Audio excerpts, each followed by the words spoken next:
This video is brought to you by The Catch-All. Don't you know what's going on in the world? I'm like, yo, dude, I know my rights. Like, what are you gonna do? So I just sue the guy, kick him out of my company. I know I have a sucky name. I know I should be doing this. I know I should be doing that, but they would not do it. And looking back on it now, I'm just so much more careful and conservative in my first year roofing. I lost pretty much everything I made in my 20s. So you have that approach where you're not just learning, you're implementing and you're learning something else. I'm used to that kind of stuff, like, you know, learning new skills and, you know, memory dump. Because it's not what I think, it's not what you think, it's what customers think. You just have to have that mentality as a business owner, like you're never gonna stay the same and you always have to be able to learn stuff. Because people think that it's like, you know, here's the logo, go with it, right? Not every sales rep should own a roofing business.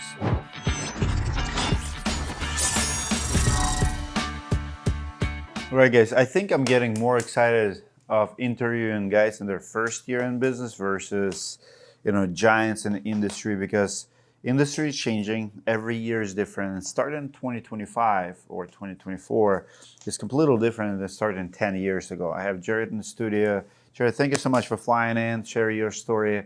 So you've been lawyer, investor, flipper, you've been in real estate, now in roofing. Why so many flips and how did you transition to roofing? It's a good question. So I went to law school right out of college. I hated big law firm life, so I started flipping houses. I knew that the corporate world was not for me. I had 5 bosses. Everyone was telling me, go here, go here.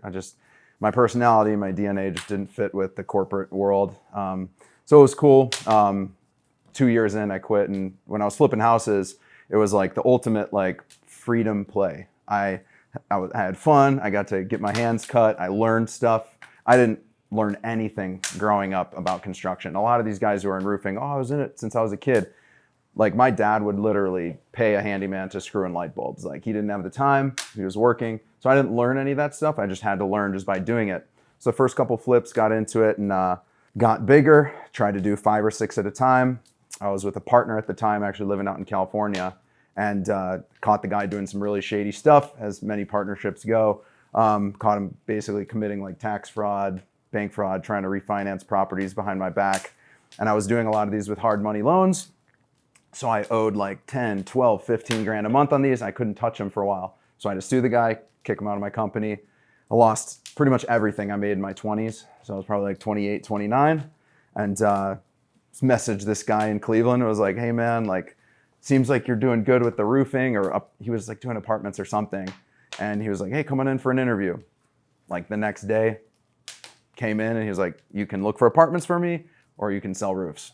And I was like, dude, I need like guaranteed money. I need to make money. Cause I honestly, and I've told people this before, but I lost easily 300 plus. Like it was a lot of money. So I had to press the reset button, check my ego, because a lot of it was ego. Like, why would I do 6 or 7 houses at a time? It's just stupid. And looking back on it now, I'm just so much more careful and conservative in my first year roofing. I love roofing. I mean, I got really good at it. So this is 2020, early 2020. Boom, Corona, everyone's in their house. And I'm working at this kind of storm chasing company with maybe 8 or 9 other reps. And I just put my head down, worked real hard. I mean, I had good training. I had good guys above me showing me stuff. But I just dominated. I was out there every day until dark. Cops pulling us over and, oh, you know, don't you know what's going on in the world? I'm like, yo, dude, I know my rights. Like, what are you gonna do? So we sold a lot of roofs. Sold, you know, I was $1 million sales rep. I got to the point where I was selling 3 million. 2022, 3. I had a team that did, you know, a couple million more. So 2024, jumped ship. A couple of my buddies who worked at the company built their own thing, and I worked with them for about 1.5 years. And dude, it just got to the point where I was running my own sales. Like I was running my own Facebook ads. I was doing my own mailers, and everything I did was like, I'm running my own company. Why am I not on my own? And so it was just like, got to the point where it was the right call for me and my wife. So yeah, it was the best decision. I mean, it took a long time. I could have done it before, but paid everyone back from the whole real estate thing and, you know, in a rhythm selling roofing. Love it. So let's talk about that transition, famous transition from sales rep to business owner. There's so many salespeople, and I'm telling you guys right now, not every sales rep should own a roofing business. Like being a sales rep, it's one set of skills, one personality, one job.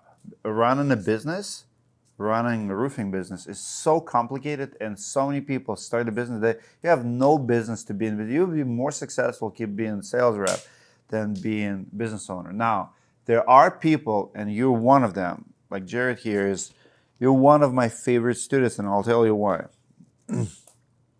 I've coached probably 2,000, 2,500 people over the past 6 years. And I would say 80% of people will listen, will ask a question, will get the answer, will never apply it, will implement shit, and will keep coming back, asking the same question. And I cannot tell you how many people say the same thing. Oh, I know I should be doing Facebook ads. I know I have a sucky name. I know I should be doing this. I know I should be doing that. But they would not do it. This guy, in the way I coach, and you can talk to, because I rarely do testimonials, but you can share your side of the story. But this guy, would meet with me for 30 minutes. I would give homeowners like homework. Hey, by next week, let's work on this. Next week he comes in, Demetri, this is done. Here's my next question. And then that's done. It's one step at a time, 3-4 months. It's not happening over time. Build a business, understand the numbers, change the name, whole 9 yards. So you have that approach where you're not just learning, you're implementing and you're learning something else. Because there's so much information out there, you can't learn it all. You go to the conference, you get overwhelmed. You go to YouTube, you get overwhelmed. You need to start implementing. Where did you learn how to learn? So, part of it's just what type of person you are and your learning style. I mean, in law school, deep memorization, boom, done, memory dump, gone. So I'm used to that kind of stuff, like, learning new skills and, memory dump. You just have to have that mentality as a business owner. Like, you're never going to stay the same and you always have to be able to learn stuff. But like the branding, for instance, like we started talking last year, I know my market, I know Cleveland. And so I was like, look, number one thing, I got to stand out. I got to be loud.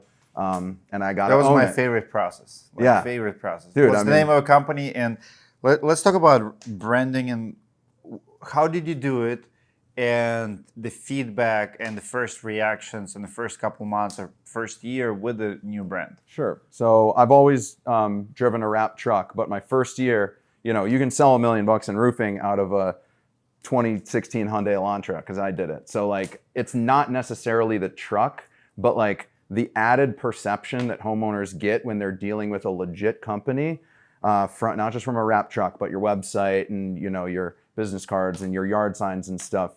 That goes a long way, but it's like it's not so tangible where you can put it on a piece of paper. But like, I'm trying to get my sales guy right now to wrap his truck. I'm like, yo, dude, what if I told you could sell another 20, 25 grand a year in roofing just by wrapping your truck? He's like, oh, I'd probably do it. Well, like, that's the perception is reality kind of thing. Like homeowners can only perceive so much. And when you show up at a house, like, I don't want to be that guy. Like, dude, I don't want to show up in a green Lamborghini, trying to sell roofing. I want homeowners to know that I'm humble, that I work hard, but also that I'm smart and my roofing branding reflects the honesty, the integrity, the hard work, and the good reviews.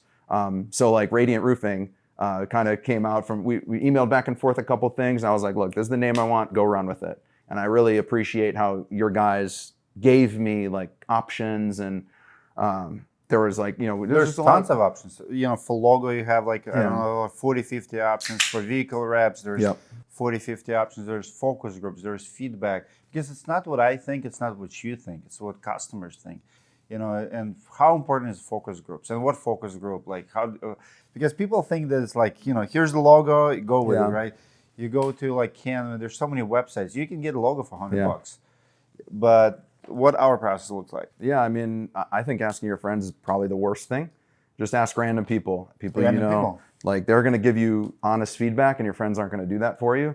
I show my wife, I'm like, hey, what do you think about 1 and 2 and 3? Look, like at the end of the day, you have a nice, beautiful, professional truck wrap, professional branding, and it looks good, it stands out, and it allows you to comfortably sell. Like, I don't worry about people looking at my reputation because I have a good reputation. I love what I forget the guy's name, but you interviewed him recently, Foxhaven Roofing. It And was he like, gets- why are these people so focused on marketing and branding, but they can't take care of customers? That's like the number one thing. Like I knew from dominating sales, like I worked really hard for 5 or 6 years, and I knew that I could take care of customers. I knew the process. I knew the insurance game. I knew retail, and I wasn't worried about anything but like the production side because I'm not really much of a production guy.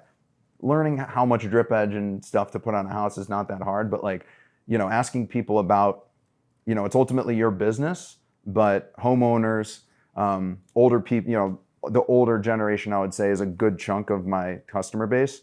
And look, at the end of the day, as long as people don't think something is flashy, as long as people don't think about something as like misleading. I mean, I put the directory logo, I put Google guaranteed, I put Owens anything to Corning, build a trust. any sort of certification that makes me be, perception's reality. Same thing in the internet world. You're only perceived as what you look like. One more thing on focus groups. There's just my personal best advice I can give you. I have 5 kids. Find a kid, like especially teenagers, like 12, 13, 14 year old. They live in different world now, but they're so quick like to share opinion. If you show a kid, like my kids are super creative, you show them like 2 3 logos, you show them the meme, you show them like vehicle wrap, any 2 options, and say like, what do you think, which one is right? Just a group of kids. If you don't have kids, go to like, I don't know, uncle, whoever has kids. Like kids are so smart these days, and kid does not have like bias that adults have. Yeah, they're worried right? about offending you. Yeah, and they're like if you show them like let's say Apple roofing trucks, like what do you guys think? What's better name? It's like they will laugh, they will say what it is, they will tell you what first thing that comes to mind, and you don't have to take it like as a hard answer, but consider kids' opinion because kids say it how it is. And for me, the best focus groups are my kids. And I've done it so many times. I'm like, guys, look at that. Because if you notice kids, they drive around, they have opinions. They count green cars on the road, or they play their own games. They pay attention to details way more than adults. So if you ask a kid what they think about your business, oh man, like you'll be blown away what you can hear For and sure. what feedback you can get. So let's talk about your journey here. You've talked about getting taken advantage of by contractors in the past. What's the hardest lesson you had to learn? So you work with the contractors. You now as a roofer, you probably have been paid by GCs working like in others. Yeah. What kind of lessons you learned? Really good question. I would say, roofing is probably one of the riskiest industries that you could be in. You're ripping off a section of someone's house and putting it back on. But I would say compartmentalizing your risk, not just letting someone have full access to your books or full access to your customer base or full access to, your budgets and everything. Compartmentalizing your risk is important. For me personally, contractors, I send them a work order, but I don't send them any sort of financials. I don't send them any sort of even colors. I just let them know like, hey, this is the scope of the work that we're doing. We're doing these skylights, whatever. You're going to show up, and I, have to learn to be hard on guys. But at the end of the day, my main 2 installers that I work with, we've never raised our voice at each other. We've never had to. There's obviously points where one of their crews left it messy, and I had to, let them know, you guys do this again, I'm taking money out, or, figure out a way to fix it. But compartmentalizing your risk and not just going all in and, I'm going to let my wife do the accounting, and then let's hire this accounting firm, or maybe I'll bring on a partner to do the financials. Like, you have to seriously consider who you're bringing into your business, who's having access to your CRM, who's having access to your QuickBooks, and what crews you're using. Because one small, you could literally make the small, stupidest thing and it could blow up. Like I had a crew this year, they have their own dumpsters, but they probably rented it from a crew, so a guy. And it kicked off its thing, which I guess they said never happened, off the front part, and it slid across the driveway and scratched it really hard. It was pretty bad, so I was like, this is like my first bad thing, and everything was going great. It was a beautiful roof, but they scratched the driveway. Always something. So I'm like, look, I'm gonna have to eat it either financially or here's the thing. I try so hard, like, and I think a lot of owners would probably disagree with me, but like I've bent over backwards for customers, even if it meant losing some money. That's the hard, I mean, that's honestly probably So is customers always right? for me, yeah. They have That's to the be. mentality. You like this guy, we did his garage and I should have inspected the interior framing. It was like a detached garage. It was falling over basically. I shouldn't have done it, but I did it anyways. And it ended up like, dude, looks like it should be torn down. I told the guy, I'm like, look, dude, if you can give me like he owed me like, I don't know, $5,000. I'm like, look, if you can give me like 1,000, we'll call it a day and you can knock it down. And we just agreed to do that. Like the thing that I've seen at my other companies I worked at is like, it's a good thing to argue with the customer and be like, look, you owe me $100, you owe me $200, because that's just as important as like 2,000. But when you get to the point where, you know, you're arguing over, you know, a broken contingency or like, I don't know, like there's a lot of things that I would say that you forget about how important speed is. And that's really, I feel like my early success has been because I'm just like, well, just deal with it, done, next job. Because the time you could spend fixing that problem and going over and over and over with the customer, when you can literally just let them have $2,000, you could have sold 8 more roofs. Like that's just how I look at time, because I've wasted a lot of it. Like I was flipping houses for 6 years. I could have been a very successful roofer at this point, but you know, you can only go forward. Well said, guys. Comment below, is customers always right? Because it is a mentality. And I wonder how many people have that mentality. You know, there are people who will say, no, customer is not always right. And it's a contract. If you're very transactional, it's okay. I'm just curious. I read all of my comments and I'm going to do a little survey. And I see how many people said customer is always right versus no, customer is definitely not always right. So comment away, because it is a mentality. You had a back injury and a business lawsuit at the same time. What happened and how did you get through it? Yeah, I hurt my back in 2015. So I had a herniated disc. A bunch of doctors said I needed back surgery. And I was like, I'm not going to do that. You know, I was 28 at the time and I was just like, I knew that I could figure out a way to fix myself. And I found this chiropractor on YouTube. So I have like an affinity for YouTube of all places. Your, videos taught me a lot about building a roofing business. And, this guy his name's John Bergman. If you ever hurt your back and you want to live in Huntington Beach, he was just like, look, you're going to be fine. And so when I was out in California and, I was just dealing with getting adjusted 3 times a day, I couldn't really walk that well for a year. And so that's hard when you see other guys, working out and doing stuff. I wasn't working. And so I was just trying to get my life back together. And, my wife's been a really strong source of inspiration for me. She's just, best friend.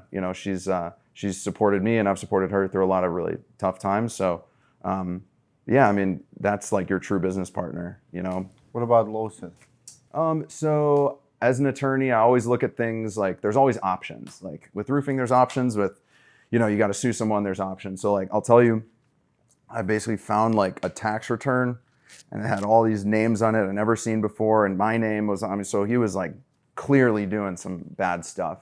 I considered going to, law enforcement. I considered not doing anything and letting the properties go into foreclosure. And I also considered like trying to meet up with him and saying like, yo, bro, like, what are you doing? So, it did set me back, years, multiple years, just to pay people back. I mean, one of my buddies I borrowed over $100,000 from, I lost a lot of friends. I lost relationships with people. It was tough. But I would say that, at the end of the day, you have to know that every bad thing in life passes and good things come. God's got me, and I'm not worried about anything bad happening like that. It's part of the reason I just went in and did, started my own company. I'm like, literally, what's the worst thing that could happen? I lose money. I've lost plenty of money in the past. Like, people I think are not successful just because they're risk averse. Like, I love the corollary of like, I don't know if you played craps. If you go in the casino, you play craps, you win some money, you throw a little bit of money out there, and you take some back. But the people who hoard it and don't even play won't ever win.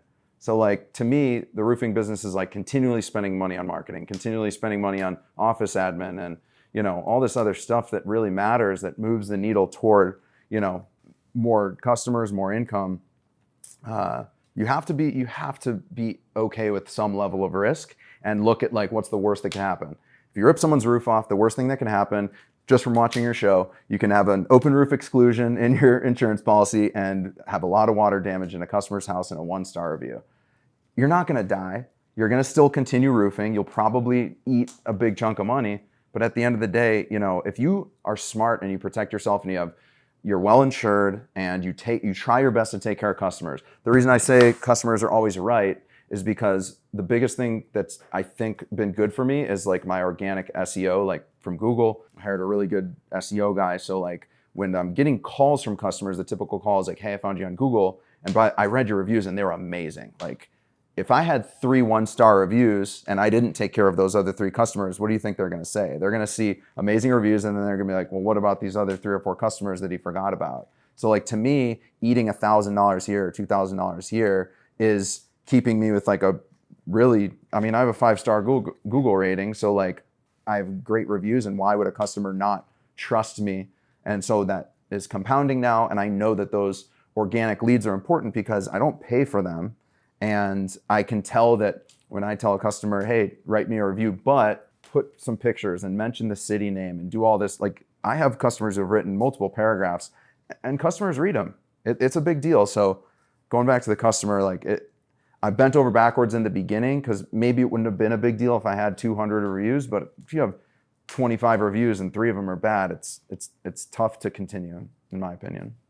Have you ever missed being a lawyer? Ever thought about going back? So chapter's gone? I'll interrupt you. Nope, not at all. I had 5 bosses. They talk down to you. It's very incestuous. So like if you're a girl, there are certain things you can do. And if you're a guy, the only thing you can pretty much do is suck up to people and laugh at their stupid jokes and that aren't funny. And, golf with them for 5. I'm not going to golf with someone I don't like. I'm not going to laugh at your stupid jokes. And I don't care. Most of the people, like when I left, it was a big law firm too. It was a good job, like right out of law school. And it was not a great time in the market. It was an oil and gas job. So like I was just like running title.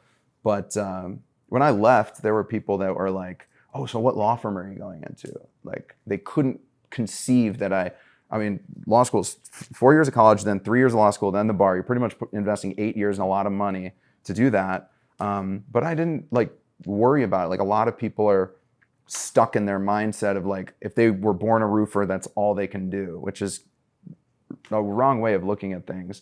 They're worried about like, oh, well, what else am I going to do? But I can see how it helped you in life. Like, it's funny. I meet a lot of well-educated people like yourself. They never have regrets about education, right? But we have this trend that I absolutely hate, like hate on education, like don't go to college, don't do this. And they hate on it. Like, almost this society almost started glorifying, high school dropouts and, F students. And I'm okay with that. Like, I'm okay with a little hate towards like being a loser in school because we're supposed to, like, I don't want my kid to be a loser in school. The bar should be high, but the same time, we can't glorify it. We can't say like, this is normal, this is good, because school still helps you in life. And if you learn how to learn, it will help you in everything. Like Steve Jobs learned like the letter, like calligraphy or whatever. And it helped him in Apple computers later when he was designing like keyboard and stuff. When you look back in your life, you can connect those dots. Like this helped me with this. Like I studied theater in college. And now I'm a YouTuber, and it helps me in everything I do. 100%. I'll tell you this. When you're sending a $200,000 commercial estimate and you've met the person and shook their hand, and I do mention I'm an attorney to some customers, not everybody, mostly not to the homeowners, but to select people, it's in my email signature, but that's it. That for other corporate people or other successful people, especially if they're, attorneys or come from a legal background, it's like a truck wrap. It's perception is reality. Like there's a certain level of trust. I keep my bar license. I'm licensed in Texas. I keep that up because it's important for me to be not only an ethical person, but to be perceived that I'm not going to take advantage of someone. The bar puts so much pressure on you to like act ethically and not, pool client funds with your own. And, at the end of the day, that kind of stuff, you don't think about it in the moment if you're quitting your job. Oh, in 6 years, it'll be okay. But like that, the attorney stuff, helped me, with the real estate stuff. It helped me now. And yeah, I'm happy that my dad's always like, oh, just keep your bar, just keep it up. You know, you might want to keep it. 100%. What was the hardest so far growing Radiant Roofing? You know, I tried to bring in a production guy. It didn't work out. Let him go like 3 days ago. Yeah, and he moved here from Puerto Rico to work for me. So I was like, I felt bad, but like it just wasn't working out. You know, he had experience at another company, and I think hiring is just it's such a weird like off skill like that most people have never done in their life. So like that's another reason I kind of want to get back on YouTube is just because like so many random people will watch your stuff, and they might be at a point in their life where they're willing to make a change, but like they're not going to purposely go to Indeed and send their resume to 100 people. So to me, the spiral of Indeed and LinkedIn is just like complete waste of time for 99% of people. And I've done everything myself, and that's not because I don't trust anybody. Like I said, you compartmentalize your risk in business, and for me to bring on somebody to order materials and schedule crews, and like the hardest part, and this is no offense to like any production guys, but the sale and the close is the hardest part.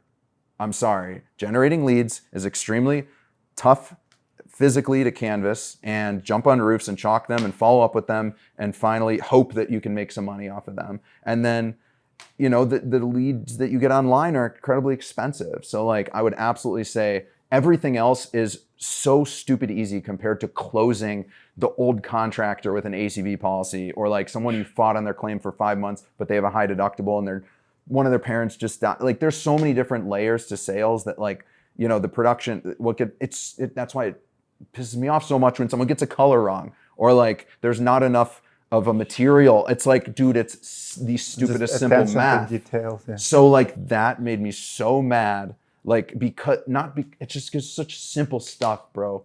Like that's why I have so much extra material at my office, because I just want to be able to quickly deal with plant issues that come up.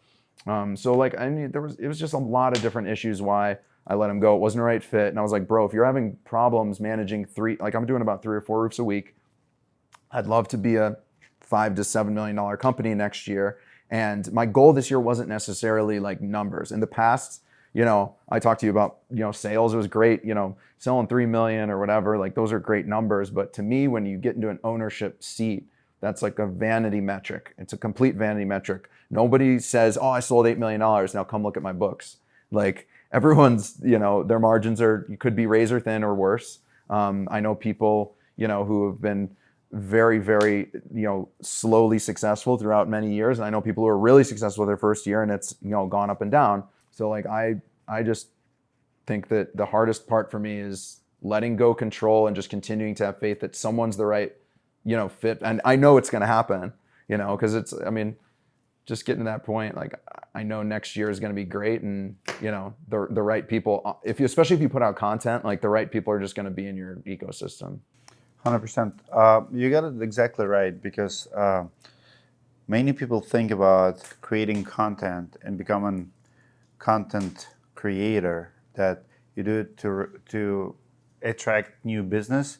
You do it for new customers, but you also do it to attract new team. Equally important, because most people don't want to work for small brands. Everybody wants to work for bigger company, a branded company, trusted company, and you can do that. Like the more reviews you have, the more online presence you have, the more attractive you are for potential employees and customers as well. My next question is, how do you handle customers who are less trusting because you're brand new in the market? Like if first year, they're like, I don't know. That's a good question. So I tell people, look, I've done this for 6 years. Before that, I was flipping houses, so I know construction. At the end of the day, you can give people all the information that you want, and you can say, look, I'm on a directory approved contractor, I'm Google guaranteed, you know, I have 5-star reviews, and they're saying, well, what's going to happen in, you know, 5 years? I'm not that guy that's going to go trash other companies. Like, in my opinion, I do not ever need to say anything bad about other companies, because, you know, there's other bigger guys in my market that got bought out by private equity firm. So like there are cons to working with those type of companies, because they're going to be, you know, very, very high. It's going to be more expensive. You know, it could come with some logistical challenges. But generally I just look at like there's going to be 1 out of 100 customers every year that's like I want someone who's been in business for 20 years, and there's nothing you can do to change their decision. I think the best way to handle that customer is to tell them everything you possibly can up front, so you don't waste all this time supplementing a claim for 6 months with them. Like if you just understand a customer from the get and just be like, look, bro, like, do you feel comfortable working with me? Because at the end of the day, if I get this insurance claim paid for, we're doing the work. Like I'm up front with people. Like that's how I do business. And like, I don't, what's crazy is I'm not doing 100% insurance now. So it's just like a lot of people I meet, I shake their hand, I give them an estimate, and I follow up with them over the course of a couple weeks. Maybe I go there a second time and I'll close them, or I won't close them and they'll go with somebody else.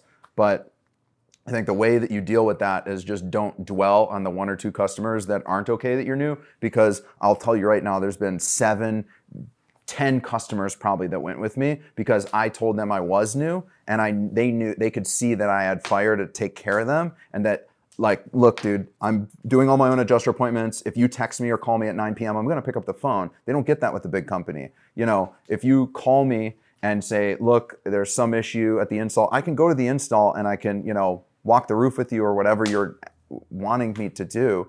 But at the end of the day, if you show people that you care, I think you're going to get a lot more customers. And typically in my experience, the people who are like, I want someone who's been in business for 30 years, they're not great customers anyways. I vet customers just as much as they're vetting me. Like I told myself, there's the bottom 10% of customers, like let's just say 1 out of 10 customers, not great. They're gonna drag their feet, they're gonna be annoying, they're gonna text you and call you all the time, they're maybe not gonna go with you or waste your time. I'm done working with those people. It's my choice whether or not I wanna work with them. The guy, not to reference another one of your videos, but the black and white roofing guy is like, you know, if you don't like Trump, I'm not gonna work. Like, that's awesome. Like, I don't, like, he's successful, you know, like, as much as I wanna do that, you know, you pick and choose your spots. When you're newer, you can't just say no to business, but like all you can do is give people your best pitch, and if 1 out of 50 of them don't go with you, just keep moving and just get better customers. Awesome answer. I'll just add this to it. This country is amazing because it supports new startups. Everybody loves new business. Everybody loves new idea, and it's something in us. Like when neighbor's kid comes to you, you know, asking for $20 to mow your grass, you feel obligated, like, because this country absolutely love to award the effort. We hate lazy people. Yeah. We hate beggars. But I always say that hungriest kid wins in this game, in the game of roofing.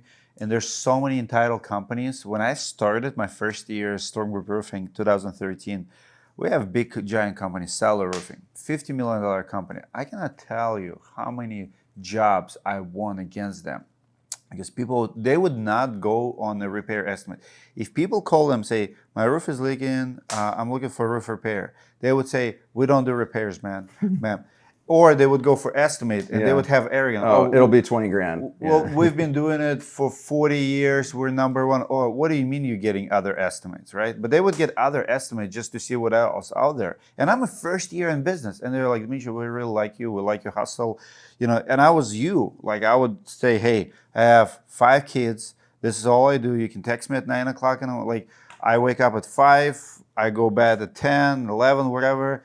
I'm available. I'm hungry, I want your business, and I'll take care of you. And people feel it, they sense it, and they want to reward it. Nobody likes entitlement, nobody likes arrogance, and that's what comes with the experience. So like in this country, man, and that's why a lot of people hate corporations. It's the best country. And the big players. But on the second year, you know, like, and this is downside of the branding. On the second year of business, I started getting customers saying, when I asked them, why did you go with me? Because it was so important. Oh, I remember. People always say, like, I didn't want to go with a big company. I'm like, what do you mean big company? It's 3 of us. I know. But they'll already have that perception. So you have to be you have to play. But I think social media is a great equalizer because you can act small and personal on social media, even if you have a team of like freaking 100 sales reps. You can still be that, hey, I'm here, right? Like, so guys, don't be afraid. If you're hungry and it's your first year in business, I believe that you have advantage. Do you agree? 100%. And all those Facebook posts about salespeople starting their own company, sometimes it's the right call. It is what it is. Yeah, I mean, it's not for everyone. But yeah, for sure. But if you do that, learn finances because salespeople. Here's the problem. So salespeople start companies, crew leaders start a company.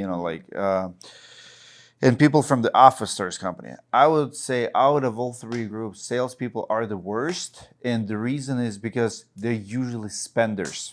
It's people who don't watch the dollar. They used to the high life, right? Like, because easy money, easy go. So the moment the sales coming in is like, oh, I have let's three. get a watch. Exactly. So, but if a crew leader or laborer starts the company, he knows how hard all his life he was making like 25, $30 an hour. Now he's making $100 an hour. Guess what? He's still paying himself like very little. He just wants to make $40 an hour. So Dude, financial discipline is Basics. like such an important thing. And I'll definitely plug the best video you have is just like, I think it was 2023. It's like, hey, this is how to be successful. And you look at roofing as like a pie chart. There's six things. It's accounting, admin, sales, production, marketing. Yeah, it's like, you have to know all that stuff. 100%. Why did you decide to add solar installs to your roofing? Initially, I thought it'd be a bigger deal. 2022, 2023, I got a buddy who runs a company down in Orlando, and solar's not really that big in Northeast Ohio. Probably not up here either. I wonder why. But it's it's all about money. Solar is just like, look, can you save a significant amount on my electric bill? If not, no big deal. What's interesting is I went into it thinking that I would get more roofing work because I could wrap my head around detaching and resetting. And I wouldn't necessarily, I found a really good installer. I understood how the financing worked. And so I could sell a solar system. We did a roof and solar system for this lady, previous customer of mine. She grew her own food and had animals and stuff. So $800 a month electric bill. So for her, it was the right call. But the majority of solar companies are selling stuff that doesn't work right. It doesn't save the homeowner money. And at the end of the day, they're usually putting solar on a roof that needs to be done in the next 10 or 15 years anyways. So it's probably not going to be as popular. But I decided to do it just because I actually thought that I would get solar work from the roofing, and it happened the other way around. Literally, we just signed up one this week in our yard sign. Remember, we talked about it. I was hesitant to include solar even in my branding because I think solar has a terrible outlook. The public perception of solar is terrible. Every company that I could name off the top of my head is going out of business or has gone out of business. And I just put my yard sign say roofing, siding, gutters, and solar. And some guy walked past another one of my customers and said, hey, I saw you guys do solar. I got to get my roof done, but I got this old solar system up there. I need it taken off. I got that job. It was literally the easiest sale because no one knows how to do both. So in my market, I think that it was important for me to know it because, it's not going to get me a ton of work, but other companies have called me and said, oh, I saw that you do solar. I'm doing this roof. Can you take my, detach and reset? So it's interesting. I know it now, but I'm not focusing on it as a core part of my business.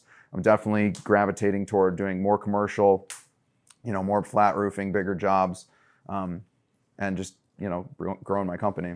So I don't anticipate it as being a core part of my business, but I can always do a solar install or quote a solar job if someone needs it. Very cool. What's a mistake that you made early on in roofing that makes you cringe? I remember you asked someone else this, so I was like, what am I going to answer to this? I'll tell you right now. It was the first roof I did. I got a call from, it was November when we even started talking about this. I'm like, I'm going to start my own thing. And this out-of-state investor called me, barely spoke English. He had a property manager in Cleveland who I hope they're not watching this, but it just seemed like a little shady to me. So the guy was out of state, barely spoke English, property manager here. I didn't trust anything. And it was in West Akron. It wasn't a great area. And it was leaking. They wanted to get it done by the winter time. I'm like, oh, I'm a new business. I could get this done. I remember being on the phone with my buddy, how much drip edge do I need? And all this stuff. And I was like, I'm just going to do this job, even though it's 30 degrees tomorrow. I think it's going to warm up and I can do it. So I did the roof, and I probably should not have pushed, and I probably shouldn't have done the roof at all. So it snowed during the install. We had to tarp the roof for 4 hours. The city drove by and called me and asked me what was going on with it. I did pull a permit, obviously, but there were these open catwalks. I'd love to send you a picture so you can see this. The open catwalk, so there's nothing under it. And these like rafters are split. So like the guys are installing these catwalks that are this big. They're like a 13, 12. And I'm like, dude, if somebody falls on these, they're like moving while I'm like, and on top of that, there was like dog crap all over this yard. Like this person had like 4 dogs. Everyone was stepping in dog crap. It was snow everywhere. It was freezing. So the guys kept going down, and they needed to go back the next day to finish. It was so cold. They had to go down, do the hand warming, go back up. I'm sure you know about that in Minnesota, but it was like one of those things where, and it was space decked. So like I had to be on the phone with this guy, and I'm like, look, I can't warn this job unless I like redeck your roof. It's like got significant spacing. So we ended up spot repairing it, and I did give him a warranty. I'm just like, oh, dude, like Sounds like a lot of dog shit. dude, yeah. All in all, it was just a bad decision. And like if it looks like a duck, smells like a duck, dude, you can always say no to a job, or you can always charge more, or you can always do certain things to protect yourself. But that job, like, dude, and oh my gosh, I'm gonna keep going. I thought I got my material stolen because I went and got a bunch of wood, and the crew called me and was like, oh, where's the wood? Like, and they're like, oh, this is somewhere in West Akron. Like, you can't leave stuff around. I'm like, it's like $40 of wood. You think no one steals that? And it was like in the back or something. Like someone had moved it. So I'm sorry, I'm gonna keep going. And so I had to run electricity. They didn't have outdoor electricity at this job. This is a 15 square roof, by the way. It should have been done in like a few hours. You need a generator? So no, so they didn't have outdoor electricity, and it was so cold, none of our trucks could work. So I had to run electricity to this crack house next door. They're literally chopping up drugs on the table. I knocked on their door. I'm like, hey guys, can you do me a favor and let us like plug our compressor in? And they looked and they were like, you're gonna get me like some beer? Like, what are you gonna do for me? And I'm like, bro, I'll give you $50. I'll get you beer, like whatever you want. And you like beg these people. So that was my first install. And then it got freezing cold, and I had to wait 4 months to do any more work. You know what's crazy about our industry? I've experienced it myself, and I see a lot of guys are doing it. Contractors will get upside down. This is great first story, right? Like, you don't have experience, you like kind of desperate, but there's a lot of people who are desperate for cash flow. So they're already upside down, and they desperately need another job to sell because they have bills to pay, and they're pretty much robbing Peter to pay Paul. And the worst thing you can do is to get another non-profitable job. And it happens more times than you think. So what's usually happening, they're bidding on all these projects, right? And sometimes they're lowest bid, and sometimes they know I should not be taking this job. They look at the paperwork. It's like, does not look good, right? Yeah. But you have a payroll on Friday. And they, out of desperation, take these horrible jobs. And I told Igor last week, because we have a situation with our underlayment business. We just lost a couple $100,000 because of like tariffs and this and that. And I said, Igor, I don't know what it is in business, but before you go up, there's always this low. You hit this rock bottom, and then but if you sit there long enough and you don't quit, you always go way up. It's always like that. You can't be always depressed. You can't always go like, it's ups and downs, up and down. But in the roofing business, you go to this low, and instead of just waiting it out, like making smart decisions, looking for a profitable job, and it'll go up, right? You take another like crappy job, big project, that'll drag you down even more in the hole. So they'll take this job, and then they'll have like 2 or 3 good jobs. But now this job is tanking everything even more. So nothing can level it. And I see, especially in the commercial space. So the commercial contractors, because they're bidding so much, so they're losing money on this one. They need another job to get and they get another bad job, and then another bad job. And like, that's what happened to CMR. So they've been having so many not profitable jobs in a row that they have to close their freaking $175 million job, like company. So it does happen. But sometimes you have to say no and just wait for the light. It's better to miss a couple bills or have to call the supply house and ask for more time than to get something that's going to drag your time, or even worse, stress you out in your personal life. It's not worth it. It's okay to be at zero. It's okay to be broke. Like, I've been broke. Just for a little bit. Wait it out. It will happen. Absolutely love it. So let's talk about industry trends. What's an overrating marketing strategy? Overrated? Overrated. 100%. Facebook ads. Facebook ads, okay. Every single roofing company is running the same ad. Every single roofing company. What if you're creative? What if you build a show and you like, Like if I feel like as a marketer, I agree with you 100%. I'll take that answer, but I feel like I also see like Andy Kiss, like if you do good show, if you use humor, Oh, dude, there are guys that are doing a very good job on Facebook, but like to just hire a marketing company and let them run your ads, that's dead. I cannot believe. $2,500 a month. Bro, $8,000 roof in Cleveland, and then I land in Minnesota this morning, and there's a company in 2 seconds. I check Facebook, I see the same ad. I can't. Is there? Let me ask you this: do you know like plumbing or electrical? Is there any other industry where like there's marketing companies at scale like this? Oh yeah. What are people? I don't understand why people would hire somebody else to do their marketing for them. It's like I just don't understand. You know why? Because a lot of roofers say, unfortunately, and if that's you, you have to repent today and never do it again. They say out loud these phrases.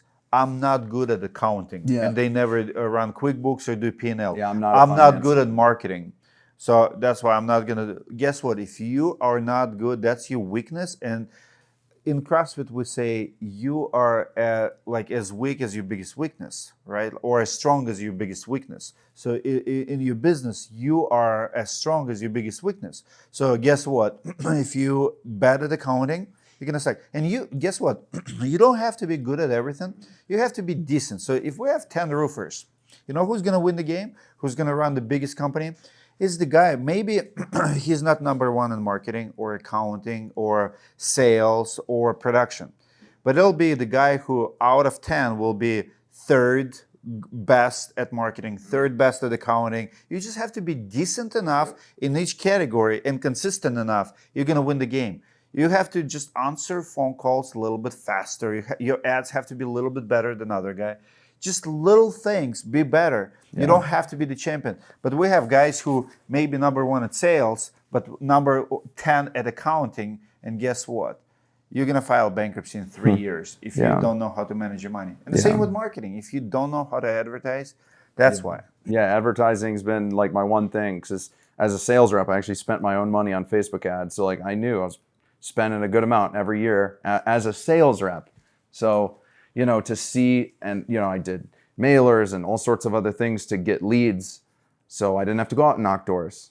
I just think that the canvassing, I'll say this, I do want to add that I just think the pure canvassing model in some markets, maybe where it hails every 6 months, whatever, but like that pure storm model with expecting your canvassers to go out and getting you all the leads and you don't have to spend any money on marketing, canvassing like that, to me is going to die out because the insurance companies are too smart. They know that they're selling policies now that, you know. And I feel like it's getting harder with the homeowners too.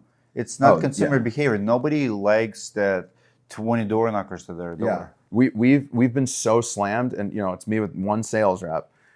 We've been so slammed, we can only knock doors on our installs. Like we're already there. And to me, that's a more legitimate time to do it. Hey, we're installing Peggy's roof down the street, like we noticed you had missing shingles or something. I just think that when you hire like 10, 15 people to knock doors, especially when it's slow, all you're doing is setting your reps up for failure. Like you're literally go out there and knock the same doors that have been knocked 1,000 times. But for me, I know I'm building a foundation that's gonna be, it's gonna have longevity because I'm getting good organic marketing.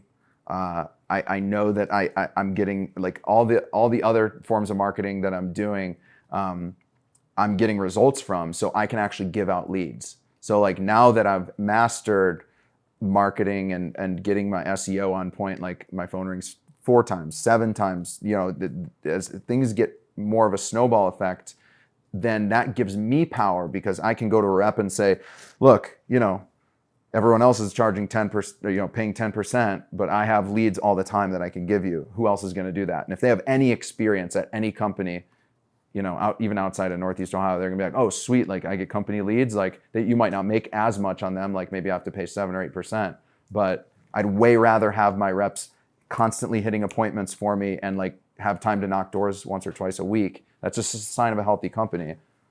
I just think that the pure 100% canvassing model is like, when insurance, you know, wises up and it's really bad, everyone's got ACV policies or everyone's got endorsements and, you know, there's just so much carnage in the market, then, you know, the homeowners are going to be the ones that are like get out of my face. Like, I'm not interested. What's most underrated marketing strategy? Dude, how much like secret stuff do I want to even say? Dude, honestly, mailers, letters, like good letters, personalized, hand signed. I have sent a lot of mail and I've tested a lot of different things. You're gonna send a lot, but at the end of the day, the people that have called me from my mailers, I'm closing 80, 90% of them because they already know who I am. They've already researched. They're the type of person to be old school and respect that, oh, you're doing an install in my neighborhood, or, oh, you had an insurance claim a couple blocks away. And so if you make that part of your strategy and just test it, I can almost guarantee you that the people who call you are going to be way more high intent than, Thumbtack or Yelp or some of these, lead services that give your information to multiple people, multiple contractors. To me, like in my market, it works, but like it might not work in a bigger city like Dallas. I think being in a smaller city, maybe I shouldn't, yeah. Being in a smaller city is, I think that type of behavior is, it just plays better. I agree. It's been good for me. It's probably my third, referrals is my number one lead source, then canvassing, then mailers, but it's about to be Google. Are you competing with the private equity already in your market, like with the big players? Probably. People ask me questions all the time about my competition. I think they probably know who I am and what I'm up to, but like I don't think about my competition. I don't have time. I haven't had time to golf this year. I wish I did. I have time to fly to Minnesota for a day, but I don't even think about it. I know who the private equity firms are, and I know I've probably lost jobs to them, and they might have lost jobs to me, but I don't know. Do you think they're like worried about me? Do you think they think about Jared? And I don't know. Like They probably want to buy you. I don't know if I'm for sale. One day. Maybe. I don't know. Maybe that'll make Let's the talk in price go 3 up. years. If I say right now and they look up this video, they're like, oh, he's going to be a hard sell. Maybe they'll offer me more money. What's something you think private equity firms don't understand about the roofing business? How to talk to homeowners. 100%. We were talking about it upstairs. These guys come in and they're like, oh, look, I was in pharmaceutical sales, so like this is how we're going to do it. I'm like, dude, you literally have never been on a roof. Like I'll tell you a story. So like the first company I worked at, we did, 6-8 million, then the next year 10, and then a big hailstorm hit, and all of us 8 or 9 guys went down to Zanesville, Ohio in 2022. People watching might know about this storm. Like we dominated that. We did, I think it was like 17 million, and there was just like a handful of us, and we were all living in an Airbnb, and it sucked. And at some point the owner— Why did it suck? Well, the quality of life sucks, driving 2.5 hours every single day each way, or sleeping with 10 other dudes with one bathroom, or, just the type of homeowners in a small town. Sometimes we're used to things in our market, and then you go to another market and people look at you, I don't have $500 for a deductible. What, you think I'm made of money? And it's like, oh, shock in the head. Am I gonna be doing this for like a year? Or like, everyone's got this slate roof that's built in 1860, and it's, that you're going to be taking them down to asphalt, and they have a bad policy. It's just, a lot of different things. Small town. And so we did 17 million. And that's, keep in mind, this was May 3rd that storm happened. So like this is in a very short period of time. And I think the owner wanted to make it like a $50-100 million company very quickly. And he brought in like a consultant, and it was not good. Like from the get, he was not from roofing. He was from another industry. I don't remember if it was pharmaceutical or medical sales or something, but like clearly was like not the right fit for our company culture wise.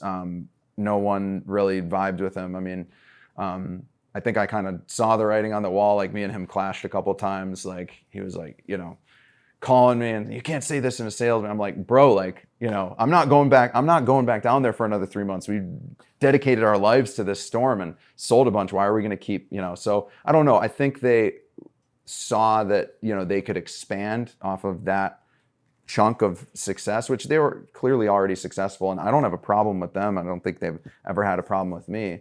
But when you try to bring in a consultant and grow that and bring in another manager and say, well, we're going to have three more locations, and there's so much more rules and so much more oversight. And it was like, how many doors did you knock today? You know, someone was over my shoulder. Almost, I'm like, dude, I literally have, you know, dominated the last 3 or 4 years, and I don't get so much as a thank you or like good job. It's like, now you need to work even more. It was like, it didn't make any sense. So like they just had these sales meetings that it was very clear to me that they did not sit across the table from little old lady eating cookies with her and talking about her show. You know, they've never been on a roof with an old contractor in his Crocs, you know, on a 90-degree. They've just never done that kind of stuff. And if you haven't, then you think that, oh, we knocked 500 doors, we'll make 20. Like it's not just data. Like there is data to it. I'm sure, like private equity, I'm sure looks at certain metrics, but like you have to have experience meeting with homeowners, dealing with their problems, looking them in the face, and, you know, oh, my mom just died, or, you know, I have a spouse that can't, you know, I've sat across the table and that I have the spouse in the other room on an oxygen meter or something. Like I've had too many stories to count just being in the home. And when you have that personal to personal relationship, I think if you know how to build a relationship with customers, you're going to win at roofing. That's like the best core value I can say is like, if you're good at that, and if you're like a consultant from another industry, you're not going to understand that that's what makes the sale, is asking the people, oh, is that a picture of your kids? Oh yeah, this is little Billy, he graduated from wherever. That's the stuff that matters to homeowners. It's not necessarily the price or, you know, doing one call closes. Like there's so much like bro-y sales tactics that are going by the wayside. Everyone can see through all the sales tactics that were popular 10 or 15 years ago. And it's, you know, that's what consultants, you know, it's like, you know, you guys need to be more aggressive when I'm like, dude, like I sell a ton and I'm like the least aggressive person. I'm like, look, dude, you want to work with me? I'm the best. If not, it's not a huge deal. Like I'll just go sell somebody else. It's my mentality.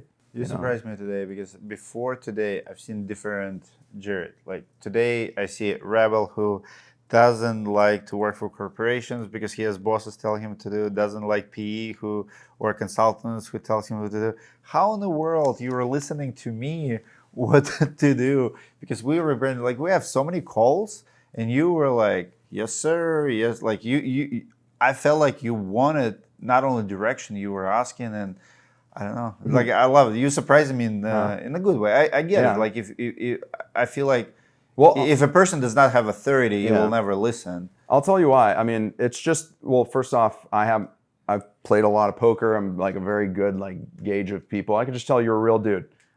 Yes, you've been successful and sold your company, but like you take time and effort out of your day to shoot YouTube videos and edit them. Like the amount of effort and energy it takes to make those type of things with the headings on the screen and like the editing, like props to your crew, because you know, those are the videos I watch when it's, you know, my wife's sleeping and it's midnight and I'm doing invoicing, and it's important to, you know, have somebody who's willing to, you know, share their expertise, because there's a lot of guys in construction like, oh, I'm not going to tell. Like I contemplated not talking about certain things today. Like mailers have been really successful for me, but Gary Vee says like, look, you tell 100 people, you know, to do something, 99.9% of them, they're just not going to do it, even if they know it's the right thing. So it's just like the tactics are more important to me. And I could just tell that, you know, the branding and stuff, I think that was like a maybe newer-ish thing for you. But like I also knew that you've been in roofing, you've sold your company, and you could see what works and what doesn't. And yeah, I'm gonna have you do my YouTube stuff here on out. So it'll be exciting to see where it goes. Very cool. So let's talk about this one thing, and it's PE-backed companies have this enormous budgets, and I do hate this about capitalism in general, because rich is getting richer, and big companies, even though they don't have good practices, like for example in flooring, look at Empire Flooring. I think it's a company like 1.5 billion. They have like 1-star rating in most websites, right? But you go on ADTV, ads are everywhere. How do good guys, better guys for the homeowners, 5-star rating in like smaller players, compete with someone with like, you know, $100 million a year budget? How do we compete with them? I have a really good answer for that, because I feel like the successes that I've had in the short term are because I accept the market, I accept the world for the way it is, and I don't try to compete. When you hear about these PE-backed firms going from 20,000 to 120,000 a month with pay-per-click, why am I running pay-per-click? Like, why am I competing against these guys who are just dumping and, knowing that their margins are getting razor thin, more thin, but knowing that, hey, I'll pay $600 to sit in front of a customer where I wouldn't. So a cost per lead of $600 sucks to me. I recognize that that's how the market is. That's where things are going. Where can I be competitive? And it's hand-to-hand combat, things like mailers, things like knocking doors, things like... Partisan war. What? Partisan war, like in the trenches. Oh, yeah. Yeah. Dude, I mean... So they conquer and we're just fighting them like on the streets. And Yeah, we're just, it's like 48 laws of power. It's just like let the other guy... Because the PE firms are fighting against each other, too. They're the ones that are like, oh, we're going to bid up these keywords and we're going to do this and we're going to run TV commercials during like when the, Cavs are in the playoffs or something. And it's like, dude, I cannot believe people still run TV ads, but because I just don't think the return on investment is there. It probably is if people keep doing it. But like the quality of the customer like, for instance, I once ran ads in the newspaper as a sales rep. I ran ads in a local newspaper. Literally, like, I get like a 95-year-old guy calling me like, oh, my roof's leaking. And I would go there and like, I don't have any money. It sucked. But like, to answer your question, the PE firms are heavily spending billboards, just trying to scoop up as much of the market as possible. But if you know roofing and you know your market, at some point, what works. Like for me, like organic SEO has been really good for me. Obviously, I hired someone for it. So like you can be competitive on Google by getting better reviews than those firms. You just ask your customers who really love you and like you and trust you, hey, if I give you this price and I do your roof for you, it's like tipping a waiter. I tell all my customers, look, you want to give me a tip? You're going to write me a beautiful review. You're going to put pictures in the review. You're going to put the city name in there. And you're just going to tell people I did a great job. And now the customers are like fighting to get a better review on my page. So I just think that the PE firms aren't going to do stuff like that. And they're also not going to take the time to take the picture with the customer in front of their truck, thumbs up, organic social. I mean, even Gary Vee says like organic social is like a huge opportunity because it's interest based, like you open up your phone 5 years ago, you're getting Jenny and Timmy and all these other people you follow. Now you're into roofing, they're showing you roofing content. Yep. So like if you understand social media, you can compete with those guys where they're slow, like they're focusing on for sure, I would say pay-per-click, things like TV, things where you can spend a lot of money, but like tactically, the tactics can be way different and people will work with you because you're a smaller guy, you're funnier, you're more likable, and you just have a better web presence. What's worse, a shady contractor or a shady business partner? A shady business partner because a lot of times they come off as like a good dude. Shady contractors, you can see right through them. It's easily noticeable, Well, for pros, but somehow, what I hate? So many people will buy from anyone. Like I think statistically, like 18% of people will buy from anyone, like at the right time. So like, that's why if your closing rate is like 20%, you suck. Like door knockers, like literally right time, right moment, like after the storm, what's not. Some people will literally sign with whoever first at the door. So if your closing rate is 20%, you suck. You should not be proud of it because there's a big category of people. They literally, you entertain them, you show them, offer them the right, you just like, think about if you're fixing cars and you have a broken car, but you just close by, or you like towing company. Mm-hmm. You use stuff because they're just in the area. You're just the first call. And anyway, good answer. So best piece of free legal advice. Be really careful who you bring on as a partner and make like an equity partner in your business. At this point, I'd rather just pay salaries just so I know that I'm 100% in control and I'm the decision maker that's going to make the decisions like spending money on marketing or tactically how we're going to go after customers. Because like the second you bring another decision maker in, it's not necessarily about the money. It's just about the control. And a lot of guys have trouble giving up control. So like I'd way rather run, a $2 million business this year and be able to say like, I I did it the way that I felt in my experience it was the right way to do it. And I didn't have to worry about someone accessing my bank account or accessing my QuickBooks, or even worse, causing a customer situation. Just being really careful about who you bring in your company. Like, for instance, I did background checks on anyone that come in for an interview. Say, hey, are you feel comfortable with me running a background check? I did that for one guy this year and he didn't show up, so I didn't do it.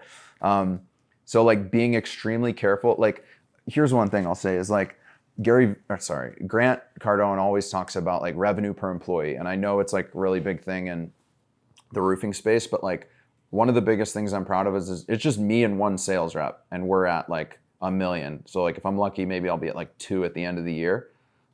With one, there are guys that like bring in 15 people to do a $2 million company. Like, that's not a healthy business, but it also opens you up to all sorts of things. An employee could get drunk and hit somebody. An employee could mouth off to a customer and get a bad review.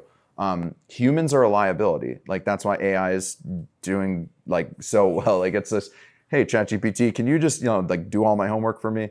That type of stuff is happening because, humans are a liability in your business and they will always be.